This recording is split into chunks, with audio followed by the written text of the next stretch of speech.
Well, let's stand up for equality, justice and human dignity. This year, Human Rights Day marks the 70th anniversary of the Universal Declaration of Human Rights, a milestone document that proclaimed the inalienable rights which everyone is inherently entitled to as a human being, regardless of race, color, religion, sex, language, political or other opinion, national or social origin, property, birth, or other status.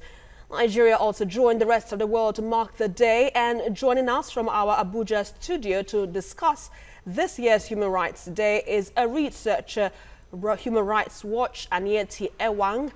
And also joining us right here in the Lagos studio is Coordinator, Human Rights Commission, Lucas Koyejo. Good to have you both on the News Hour at this time. So let me begin with you now, Anyeti. In as much as Nigerians, we know that we have human rights and it is enshrined in Chapter 4 of the 1999 Constitution, how much do we really know what our rights are?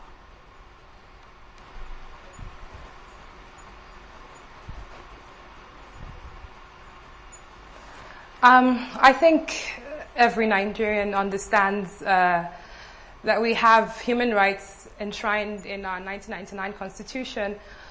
But when it comes down to it, not many people know what the duties and obligations of government, that correspond to these rights are. And, we have a situation where accountability and that's been demanded by citizens it's not where it should be. All right. All right, Koyejo, let me come to you here in the studio. First, let me start with Eleanor Roosevelt's quote when he said, "Without concerted citizen action to uphold human rights, we shall look in vain for progress in the larger world." Eleanor Roosevelt. Now, as the world celebrates the 70th anniversary of human rights since the Declaration of 1948, you remember this year's theme is upholding human rights, equality, justice, and all of that. Do you think, or does it seem feasible that after 70 years, equality, justice, and all of that could be realizable? Well, I would say to a large extent it could be. But it's diverse. It depends on the nations. Some countries have gone much more ahead, while some are still lagging behind, while some are still struggling to entrench human rights in their concepts, in their principles. And that is the problem. If we look at the Western world, there are some countries that have actually been able to ensure that people, they respect human rights. So it is not been the same across board, while some are still struggling, especially in Africa, like the picture created about Nigeria. Then we talk about awareness. There's a lot of awareness now, a lot of reporting. So that makes it's not, I don't think it might not be that it's on the increase, but there's a lot of awareness now. So people report more. So that could be the reason why we tend to think that it's increasing. Now, Anyeti, let me come to you now. Let's look at the situation where, the statistics of IDPs who are denied the human rights. What can you tell us about these ones and also those affected by violations from those who are meant to protect them?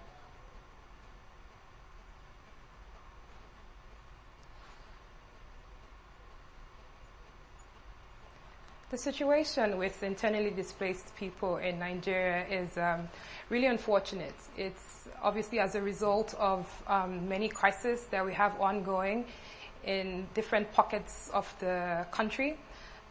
In the northeast, we have the Boko Haram insurgency that has continued to rage, and you also have recurrent conflicts in the Middle Belt areas amongst communities, nomadic farmers and nomadic headsmen and in communal farming. And you have these numbers continuing to rise because of the failure of the states to ensure that there's security in these regions of the country. And the situation in these internally displaced camps are not what they should be as well. You have instances of sexual violence ongoing, especially as it affects women and girls. And there's a continuing failing of the government to ensure that there's accountability for, grievous human rights abuses ongoing in these internally displaced people's camps. It's a situation whereby these people are citizens of the country. They must be afforded the protection that they deserve, that is guaranteed to them under the Constitution and all other international and regional international human rights treaties that the country has ratified. There must be concerted efforts to ensure that these people are taken care of, and that the security situation in their communities are addressed to ensure that they go back and live the sort of lives that they deserve. Right. All right. Now, let's come to you here in the studio. Nigeria is one of the countries to be probed by the United Nations vis-a-vis rights issues.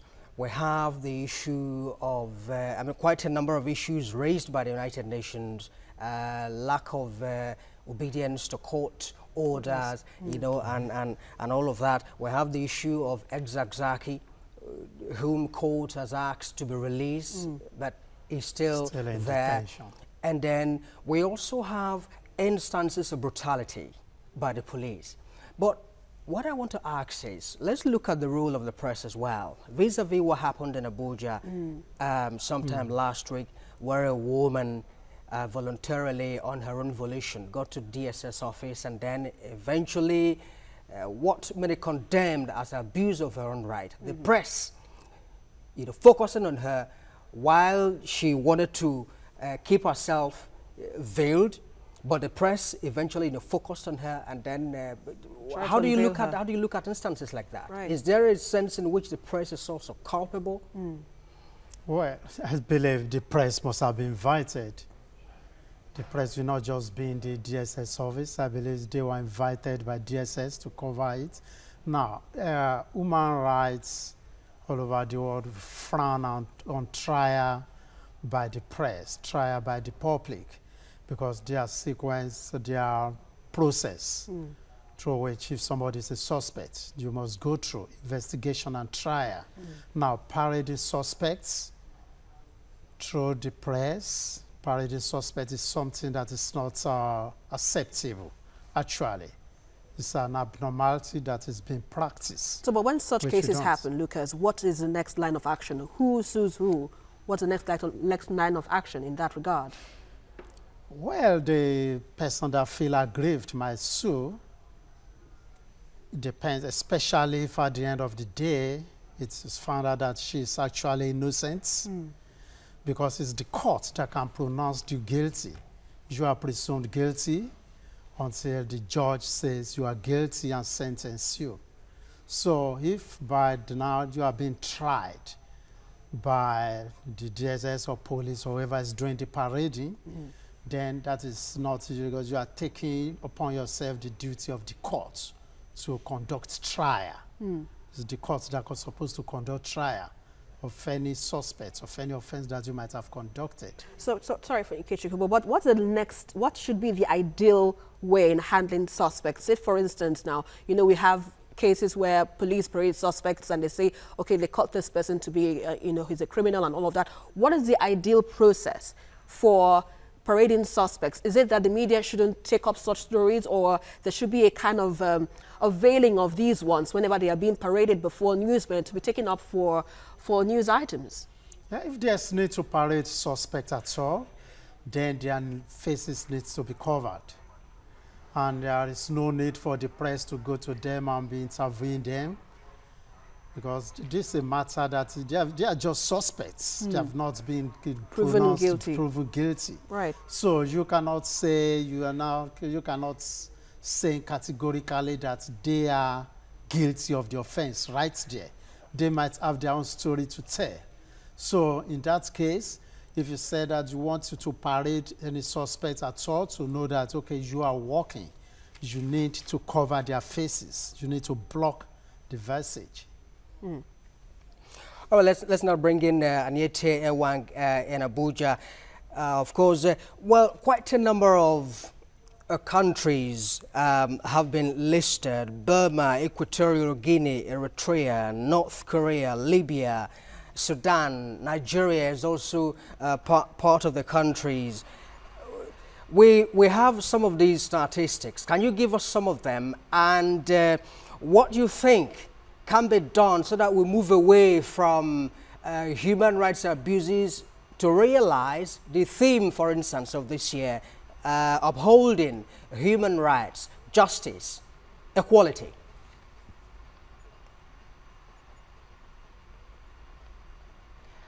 I think it's important for our authorities to not only pay lip service to the idea of human rights, but to ensure that the protection, promotion, and respect for human rights is at the helm of all of its activities. It is a good day for them to sit and reflect on whether or not human rights are actually attainable in Nigeria, whether or not the right standards have been attained and citizens can actually say that they enjoy human rights across board. There must be accountability for government's actions that serve to curtail human rights, and there must be actions taken towards protecting and fulfilling human rights across board. And citizens must also really start to assert themselves and assert their rights. It is important for them to not only understand what their human rights are, but understand what the corresponding duties and obligations of government are, in order for them to be able to demand accountability and demand respect of these rights. We see a